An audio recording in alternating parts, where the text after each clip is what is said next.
Assalamualaikum warahmatullahi wabarakatuh. Perkenalkan, nama saya Nurul Fadilah, Fakultas Tarbiyah, Prodi Pendidikan Islam Anak Usia Dini, Institut Agama Islam Ar-Risalah Inhil Riau. Di sini saya akan menjelaskan tentang gizi seimbang bagi anak usia dini dan kebutuhan zat gizi. Dosen pengampu Syarul Gunawan, MPD. Gizi seimbang adalah susunan makanan sehari-hari yang mengandung zat-zat gizi dalam jumlah dan jenis yang sesuai dengan kebutuhan tubuh, dengan tujuan untuk mempertahankan kesehatan dan meningkatkan kualitas hidup. Zat gizi yang dibutuhkan oleh anak usia dini meliputi karbohidrat, lemak, protein, vitamin, dan mineral. Kebutuhan gizi pada anak usia dini harus dipenuhi dengan makanan yang mengandung zat-zat gizi yang dibutuhkan oleh tubuh sesuai umur. Di sini penulis akan membatasi masalah apa saja yang akan dibahas dalam pembahasan kali ini. Yang pertama, apa yang dimaksud konsep gizi seimbang? Kemudian, bagaimana pentingnya gizi seimbang bagi tumbuh kembang anak usia dini? Selanjutnya, apa yang dimaksud jumlah kebutuhan zat gizi? Tujuan penulis membuat makalah ini yaitu untuk mengetahui apa itu konsep gizi seimbang, bagaimana pentingnya gizi seimbang bagi tumbuh kembang anak usia dini, serta apa yang dimaksud jumlah kebutuhan zat gizi. Pengertian gizi. Dalam Kamus Besar Bahasa Indonesia disebutkan bahwa gizi adalah zat makanan yang diperoleh bagi pertumbuhan dan kesehatan badan. Kata gizi berasal dari bahasa Arab giza yang berarti makanan. Dalam bahasa Inggris, food menyatakan makanan, pangan, bahan makanan. Makanan adalah segala bentuk makanan yang terbuat dari bahan-bahan makanan dan dimasukkan ke dalam tubuh melalui mulut, kemudian melalui proses pencernaan.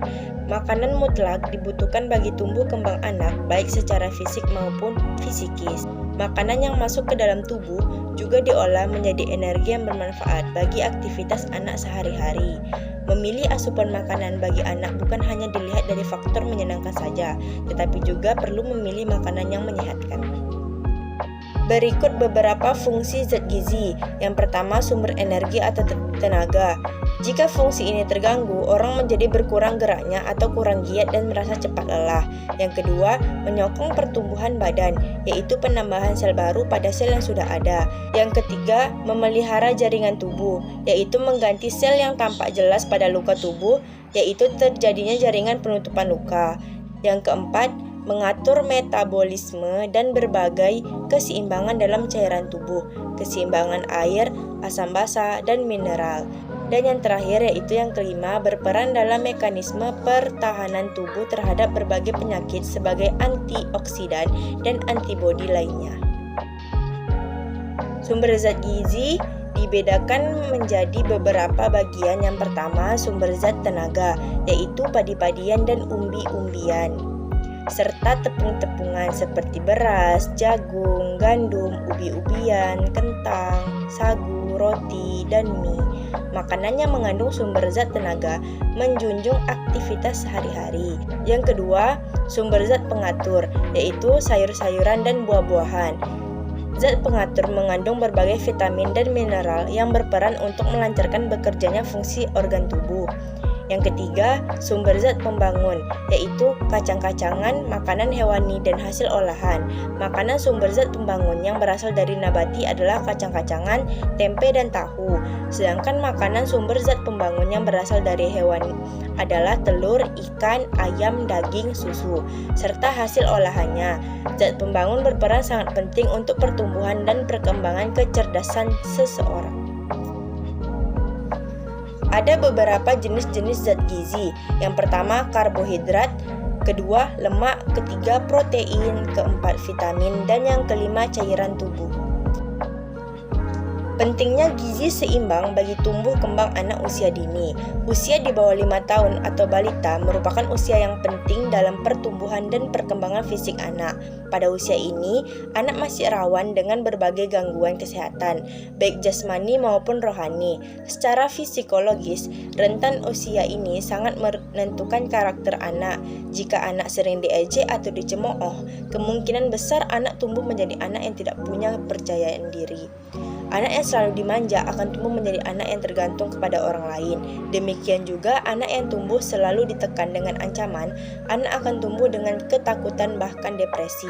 Sebaiknya, anak yang dididik dengan pujian dan arahan yang benar akan tumbuh menjadi anak yang percaya diri, karena sejak kecil ia merasa dihargai oleh lingkungan terdekat yaitu keluarganya sendiri. Jumlah kebutuhan zat gizi. Jumlah kebutuhan zat gizi dibedakan menjadi dua, yaitu yang pertama kebutuhan gizi makro. Zat gizi makro adalah zat gizi yang dibutuhkan dalam jumlah yang besar oleh tubuh. Yang termasuk dalam kelompok zat gizi makro adalah karbohidrat, protein, dan juga lemak. Kemudian yang kedua, kebutuhan gizi mikro. Zat gizi mikro adalah zat gizi yang dibutuhkan dalam jumlah kecil oleh tubuh. Contohnya, zat gizi mikro antara lain adalah kalsium, natrium, zat besi, kalium, yodium, vitamin, magnesium, dan fosfor. Baiklah, kesimpulan yang dapat diambil dari pembahasan tersebut adalah gizi seimbang sangat penting bagi anak usia dini karena pada usia ini anak mengalami pertumbuhan dan perkembangan yang sangat pesat. Berikut adalah beberapa zat gizi yang dibutuhkan oleh anak usia dini. Yang pertama, karbohidrat, yaitu zat gizi yang menghasilkan tenaga atau energi. Kemudian protein, yaitu zat gizi yang berfungsi sebagai zat pembantu. Selanjutnya lemak, yaitu zat gizi yang berfungsi sebagai sumber energi cadangan dan membantu penyerapan vitamin. Ada vitamin, yaitu zat gizi yang berfungsi sebagai katalisator dalam reaksi kimia tubuh.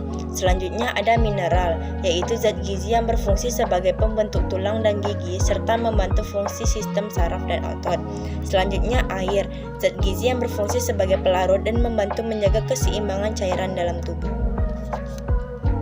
Baiklah, sekian pembahasan dari saya mengenai gizi seimbang bagi anak usia dini dan kebutuhan zat gizi. Jika selama pembahasan terdapat kesalahan baik itu dari segi penulisan maupun pengucapan, saya memohon maaf yang sebesar-besarnya.